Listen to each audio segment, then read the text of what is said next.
투자 중에서도 부동산 투자, 예, 부동산 투자 중에서도 주거용, 뭐 예, 상업용도 맞습니다. 있지만 네. 또 그 주거용 중에서도 아파트, 다세대, 뭐 오피스텔 뭐 여러 가지가 있지만 네. 그 중에서도 빌라, 네. 다세대 뭐 이런 것들 거기에 이제 좀 포커스를 맞추셨고 맞습니다. 또 거기서 더 나아가서 반지하에 네네. 좀 많이 유독 맞습니다. 관심을 네네. 가지셨어요. 네. 그 이유도 좀 말씀해 주시죠. 공부를 회사 다니면서 열심히 했죠. 그리고 나서 이론 수업을 다 마쳤으니까 이제 제가 혼자 입찰을 하러 간 거예요. 예. 근데 당연히 저도 처음 시작은 뭐 아파트, 뭐 오피스텔, 원룸 금액은 한 1억 미만에서 내가 입찰할 수 있는 거. 제 생각에는 그 웬만한 보통 월급쟁이들이 200~300만 원 받는 월급쟁이들이 접근할 수 있는 물건은 그 1억 미만이라는 생각이 들어서 감정가가 1억 미만이 아니고 입찰할 수 있는 그 구간대가 1억인 물건들을 찾았어요. 그러니까 예. 서울의 뭐 큰 아파트들은 당연히 제가 할 대상들이 아니었고 1억 미만이면 뭐 지방의 소형 아파트라든가 아니면 서울이면 오피스텔, 뭐 원룸 이런 것들이었던 것 같아요. 남들이 많이 봤던 물건들을 저도 처음에 접근을 했는데 사실 이 경매에 관심 있는 분들이 많으시겠지만 이게 실상 입찰을 해보시면 생각보다 별로 이게 먹을 게 없거든요. 네.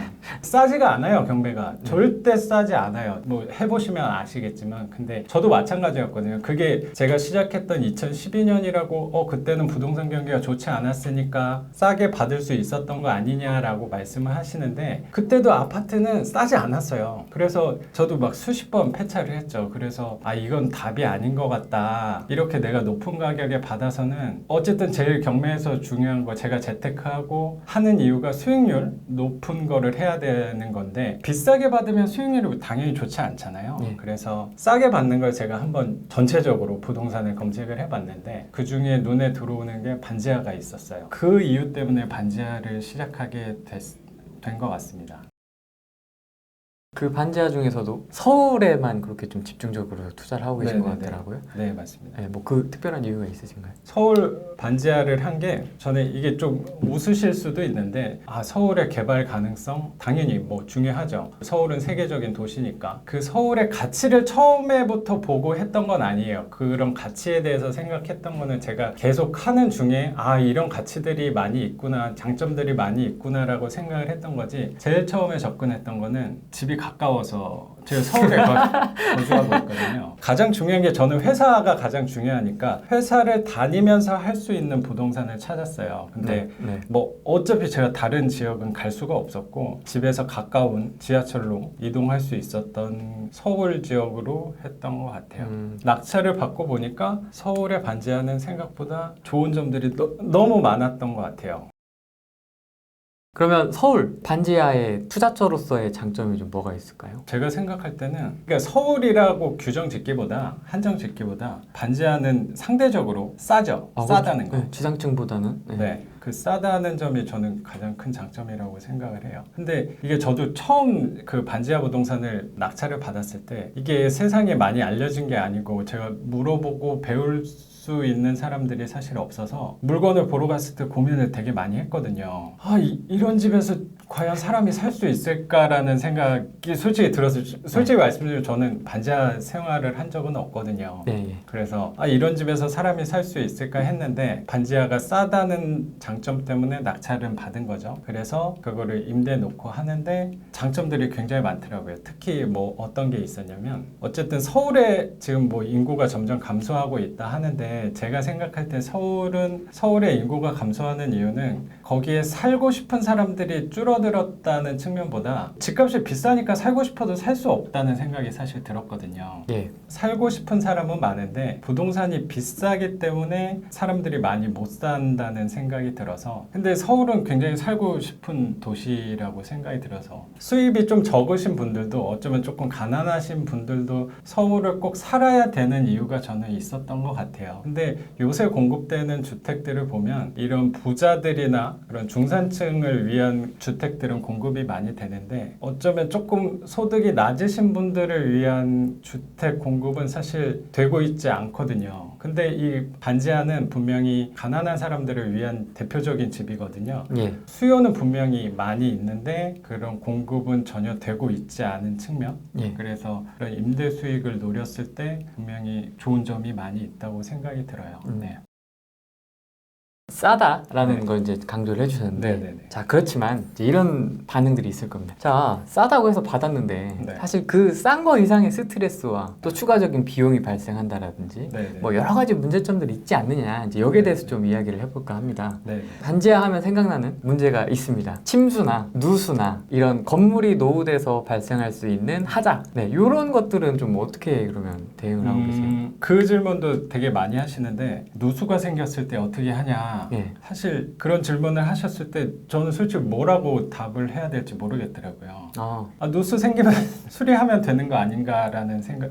제가 되게 머리가 별로 좋지 않아서 그런가 사실 좀 단순하게 접근을 하거든요. 누수가 생기면 고치면 된다고 생각을 해서 그리고 반지하라고 무조건 누수가 생기는 거고 반지하라고 무조건 곰팡이가 생기는 건 아니거든요. 분명히 잘 지은 반지하 빌라는 되게 환기도 잘 되고 곰팡이도 없어요. 그리고 아파트 같은 경우에도 곰팡이가 생기는 경우가 그럼요. 분명히 있거든요. 네. 그래서 그런 수리 부분에 대해서 저는 사실 최소한으로 접근을 해요. 뭐 인테리어 뭐 강조를 많이 하시는 분들도 많은데 저는 인테리어는 사실 그렇게 신경 쓰지 않거든요. 반지하에 사시는 분들은 주거 대상이 조금 다르세요. 요 부동산은 살고 싶어서 사는 분들이 어쩌면 아니거든요. 저는 뭐 이제까지 살면서 나는 반지하에 꼭 살고 싶습니다라고 하는 분은 보지 못했거든요. 그러니까 반지하 살고 싶어서 사는 부동산은 분명히 아니에요. 예. 그렇기 때문에 뭐 인테리어를 할 때도 저는 사실 최소한으로 해요. 도배장판 정도만 하는 거고 당연히 문제가 생기면 뭐 수리하시는 분들 불러서 수리는 해드려야죠. 그리고 뭐 침수도 뭐 말씀하신 게 반지하가 주로 있는 그런 위치가 어디냐면 언덕에 많이 위치해 있어요. 그래서 사실 또 침수될 확률이 생각보다 없거든요. 그리고 제가 토목 설계를 또 기존에 월급쟁이로 했을 때 토목 설계를 해가지고 서울은 사실 그 홍수가 날 확률이 사실 굉장히 적거든요. 몇 년 전에 뭐 강남역도 침수하긴 했지만 어쨌든 그런 대응에서는 대한민국에서 서울만큼 조치가 빠른 곳은 사실 없어서 침수의 부분은 그렇게 걱정은 안 하셔도 될 것 같고 뭐 수리하고 하는 부분은 해드리면 돼요. 연락 오면 그거 걱정하시는 분이 그거 내가 수리를 해야 되는 거 아닌가 때문에 걱정을 하시는 것 같은데 저도 제가 직접 하지 않습니다. 수리하시는 기술자분들 동네에 정말 많이 계시거든요. 그분들 불러드리면 돼요. 대신 또 주의해야 될 게 그런 전문가들이 또 사실 부르는 게 좀 값이거든요. 그 수리하시는 분들이 좋은 분을 만나기가 좀 어려워서 그런 거지 수리에 대해서는 내가 직접 할 건 아니니까 걱정하실 필요는 저는 없다고 생각을 해요. 네. 그런 리스크는 없으세요? 임차인 리스크라고 이야기하죠. 이제 아무래도 상대적으로 조금 이제 소득이나 이런 것들이 조금 그러신 분들이 오시다 보니까 월세를 안 맞습니다. 낸다라든지 네. 잠수를 탄다라든지 뭐 야반 도주를 한다라든지 뭐 그런 월세 전체로 한번 제가 말씀을 드리면 이 월세를 받는다 그리고 제가 뭐 책에도 경제적인 자유를 누린다고 말씀을 드렸는데 여기서 착각을 하시는 부분 중에 하나가 이 월세 받는 행위 자체가 이 월급 받는 거랑 뭐 연금을 받는 거랑 그거랑 같다라고 생각하시는 분들이 많은 것 같아요. 제가 생각할 때 저도 임대사업자에 등록이 돼 있거든요. 임대사업을 한다는 것 자체가 그런 리스크 후랭이님 말씀하신 것처럼 뭐 야반 도주를 한다거나 월세가 밀린다는 거 그런 일들도 이 임대사업 안에 저는 포함되어 있다고 생각을 하거든요. 당연히 뭐 아직까지 야반 도주 하신 분들은 없었는데 야반 도주를 할 수 있다는 가능성도 당연히 생각을 해야죠. 그러니까 그 말은 그러면 내 돈 손해보는 거 아니냐라고 말씀하실 수도 있는데 그런 측면보다 어쨌든 뭐 월세로 계약을 하게 되면 보증금하고 월세가 있으니까 이왕이면 보증금을 좀 넉넉히 받고 하는 측면을 당연히 생각을 해야겠죠. 그리고 월세가 밀리는 경우도 사실 되게 많아요. 근데 이 측면도 생각을 하실 게 뭐 타워팰리스에 계시는 분이라고 월세를 안 밀리는 거 아니에요. 뭐 내가 수입이 넉넉하다고 월세를 밀리지 않는 건 결코 아니에요. 오히려 수입 적으신 분들이 그런데 더 확실하게 뭐 납부하시는 분들도 많이 계신다고 저는 생각을 해서 그건 사람의 차이인 거지 수입의 차이는 저는 아니라고 생각을 해요. 근데 그런 리스크에 대해서는 당연히 준비는 하고 이게 가만히 앉아 있으면 월세를 입금해 주는 거라고 생각은 조금 바꾸셨으면 좋겠어요. 저도 분명히 세입자분들한테 연락도 많이 드려야 되고 신경도 많이 써드려야 돼요. 가만히 앉아서 받는 돈은 저는 아니라고 생각합니다. 네. 또 궁금증이 있습니다. 그러면 싸게 사는 건 좋다. 네네. 그런데 이렇게 또 궁금해 하시는 분들 계십니다. 이걸 어떻게 파냐? 아, 파는 네, 거. 매도. 아, 그거 중요하죠. 네, 엑시트를 맞아요. 언제 할 거냐? 맞습니다. 여기에 대해서는 어떻게 생각하시나요? 이 부분도 좀 본인의 기준을 좀 잡고 가셔야 될 것 같은 게, 저도 책 리뷰해 주신 분들이나 질문을 가장 많이 받았던 게, 되게 책 내용도 좋고 한데 매도에 관해서 경험이 없는 건 조금 아쉽다라는 질문 저도 많이 받았어요. 책에다 제가 넣지 못한 이유는 매도 경험은 없거든요. 좀 아쉽죠. 저도 아쉽네요.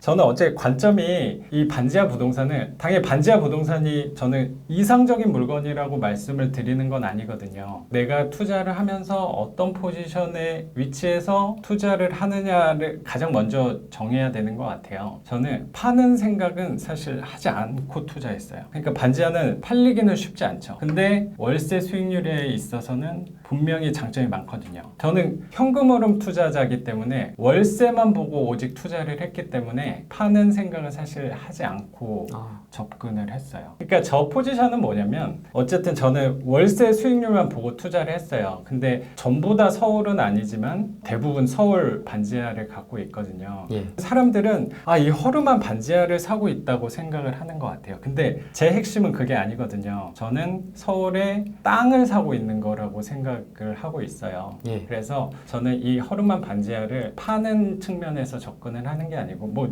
판다고 내놓는다고 잘 팔리지도 않겠죠. 어쨌든 제가 투자하는 서울의 부동산은 되게 오래된 90년대 초반, 80년대 후반 건물도 있고요. 오래된 반지하기 때문에 그것들이 갖고 있는 대지 지분이 있잖아요. 그래서 언젠가는 서울은 계속 발전을 하는 거니까, 말씀드린 대로 서울은 세계적인 도시니까 계속 발전을 한다고 생각을 하거든요. 자랑 좀 해주세요. 그 아까 말씀하셨던 매도 의뢰가 왔었죠. 맞습니다. 네네. 고맙습니다. 신정동 반지하 부동산에 투자해 놓은 것들이 있는데, 예.